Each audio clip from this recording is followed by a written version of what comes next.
Tacitus is a man whose love for the Lord and love for his word is evident in what he says as well as what he does. And I could give no finer introduction to my friend Peter Williams.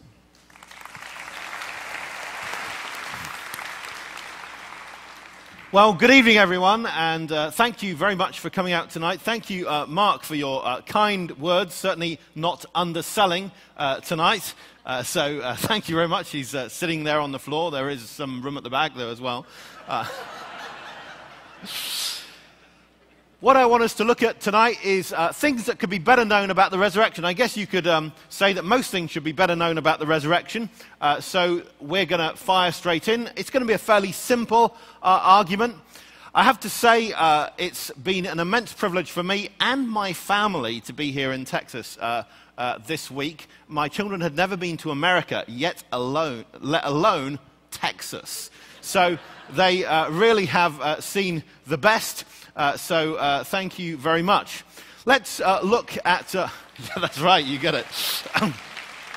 The basic outline we're going to have is we're going to begin by looking at some non-Christian accounts. And by the end of this, you're going to wonder what on earth it's got to do with the resurrection. But I want us to look at some of the accounts by non-Christians of how Christianity began.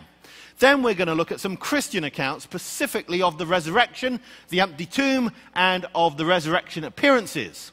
Now, anyone who says Jesus was actually raised from the dead often finds an objection that miracles simply don't happen. So we're going to look at objections to miracles before, mysteriously and cryptically, we look at what I call the third leg of the stool, which is a further element in the argument for the resurrection. So let's begin with what non-Christians said about how Christianity began. And I want to consider three in particular. I want to begin with Cornelius Tacitus. Tacitus was born around the year 56. Not quite sure, but something like that. And he was a historian. He also was a politician. And he's someone that people rely on for history for maybe 40 years before he was born. And often writing about things that happened in very different places. But here, in this passage we're going to read, he writes about what happened in his hometown of Rome when he was a young boy, around aged 8.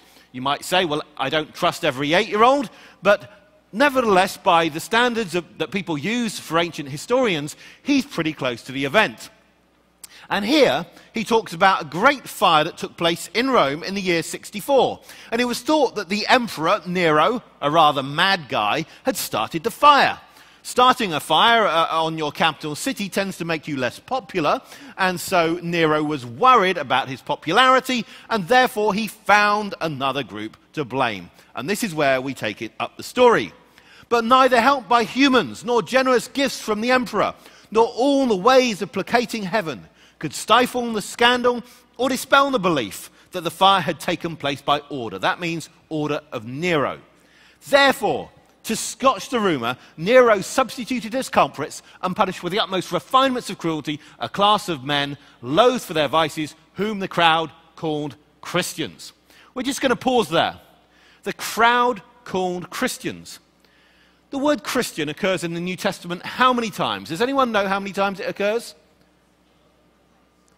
Not twice, thrice, that's right. 3 times it occurs. And all 3 times it is used by outsiders to describe Christians. Twice in the book of Acts, the disciples were first called Christians in Antioch, called that by others.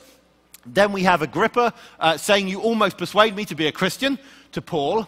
And then we have in 1 Peter chapter 3, "If anyone suffers for that name, let them not be ashamed."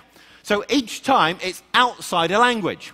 Now that's an interesting thing, because sometimes a term like that begins first with outsiders calling insiders it, and then the insiders adopt it to call themselves, you see? So, for instance, Quakers were first called Quakers by non-Quakers. It was an insult. Then the Quakers adopt it for themselves. Methodists were first called Methodists as an insult by outsiders. Then they adopt the term for themselves. And it's exactly the same with Christians. But notice here what we have in Tacitus, that it is the crowd that calls people Christians. that agrees exactly with what we have in the New Testament, showing us, by the way, that the New Testament documents come from the earliest stage before Christians had started calling themselves Christians. You see? So the crowd call them Christians. What can we tell from that name Christian? Well, Christian comes from people who follow Christ, or Christus as the Latin word is. Now, that word itself is a translation of the Hebrew word Messiah.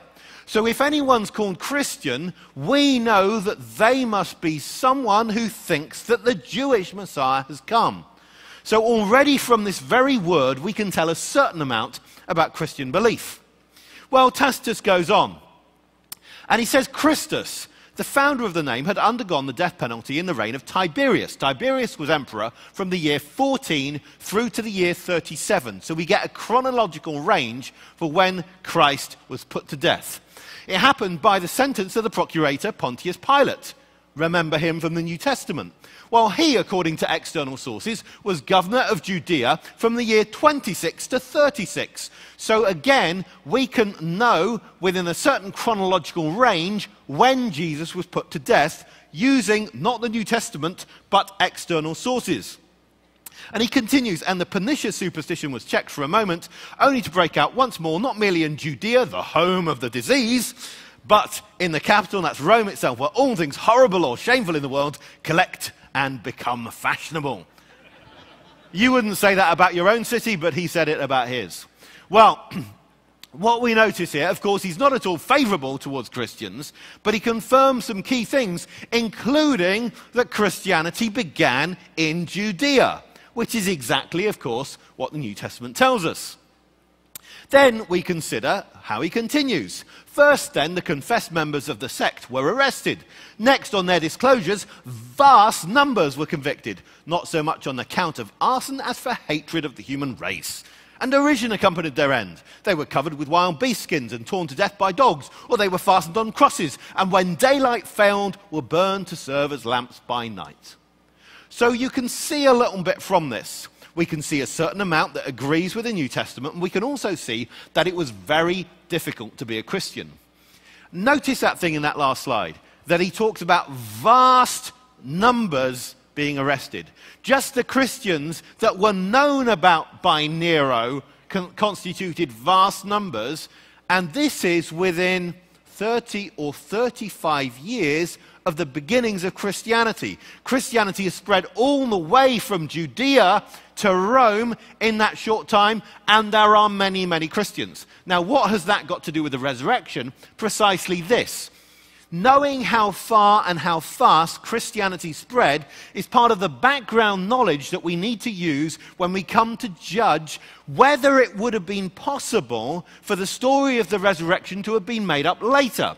And my view is this, that the further Christianity had spread, the more people had become Christians, the more you require a belief like the resurrection right up front to explain how it became so popular. What's more, it's very hard to explain a belief like the resurrection coming in at a later stage, 20 or 30 or 40 years after Christianity begun spreading, when so many people have become Christians. It becomes very impractical to change a publicity campaign halfway through, so to speak. It doesn't work. So I would suggest this sort of information is absolutely key to understanding the evidence for the resurrection. Let's go on to a second writer. This person, Pliny, was a politician and became governor of Bithynia, that's northwest Turkey in today's terms, around the year 112. He writes to the emperor talking about Christians and how he was dealing with Christians at the time, and of course asking the all-wise emperor to give him advice as to what he should do. So he talks about what he was already doing. I interrogated these people as to whether they were Christians. If they confessed, I interrogated them a second and a third time, threatening punishment. If they persisted, I ordered them to be led off. That means led off to execution. As for those who denied that they were or ever had been Christians, when they invoked the gods in words given by me and prayed with incense and wine offerings to your statue, which I had ordered to be brought for this very purpose, along with the images of the gods, and also cursed Christ, which is said that no true Christian can ever be compelled to do, I thought they should be discharged. Well, you can see he's a pretty nice guy. His argument is this: don't kill everyone who's ever been called a Christian, only kill those who persist stubbornly to call themselves Christians once you threaten them. And there are some other tests that you apply to check that people aren't Christians. 3 in particular. They have to worship other gods, worship the emperor or Roman gods. The logic of that is, of course, that Christians are not willing to worship other gods. Also, they need to make sacrifices to these other gods. And then finally, they need to curse Christ. And I love this phrase which he adds, which is said that no true Christian can ever be compelled to do. Because, of course, here we have the governor of northwest Turkey writing to the emperor within about 80 years of the beginnings of Christianity, making the distinction between a true Christian and a Christian in name only. Isn't that fascinating? Within 100 years of it starting, of course, there are today, and there were back then, people who are Christians in name, and here we see that he's making the distinction, of course, having learnt that from Christians themselves. This is a slightly later stage from what we saw in Tacitus, where it's outsiders who call people Christians. Now, Christians at this stage, by the year 112, are willing to call themselves Christians, and also there are some people who are wanting to call themselves Christians even though they're not true Christians. But the logic of what he's doing is that Christians only worship one God.